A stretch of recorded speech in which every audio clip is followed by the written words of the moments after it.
An Italian taught me how to make the most delicious chicken I've ever eaten. Let's start the recipe by taking 4 chicken breast fillets and using a mallet or a kitchen hammer, beat the chicken until it's nice and tender. The tip here is just to use nice, gentle force. You don't want to overdo it.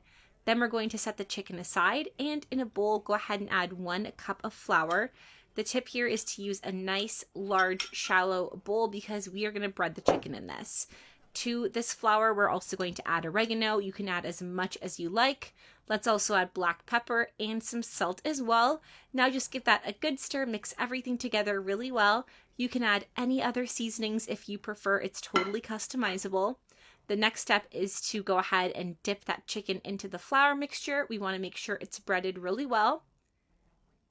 Once these chicken pieces are totally coated in the flour, it is time to fry them.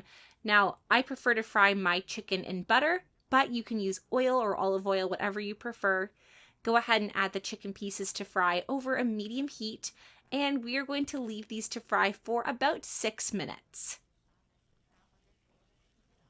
All right, it's been about 6 minutes. Let's go ahead and turn the chicken pieces over so we can continue frying the other side.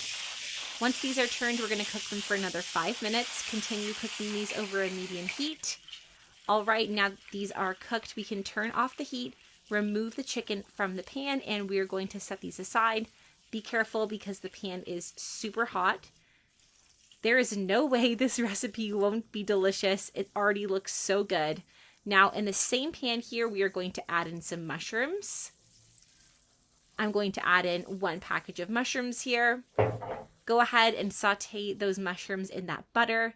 And we are cooking these mushrooms over a medium heat as well. The tip here is to keep stirring because we just don't want these to burn.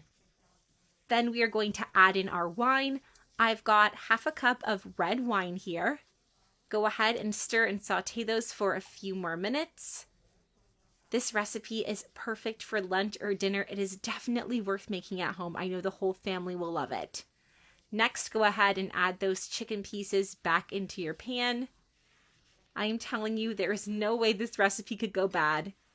We're going to cook this for another 5 minutes, and then we're going to turn it over to cook the other side of the chicken.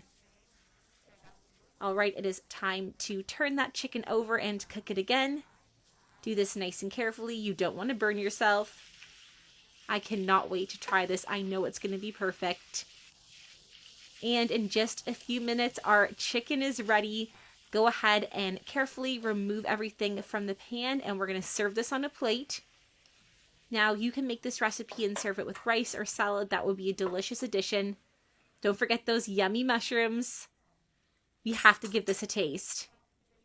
This chicken is cooked perfectly, and the flavors are absolutely incredible.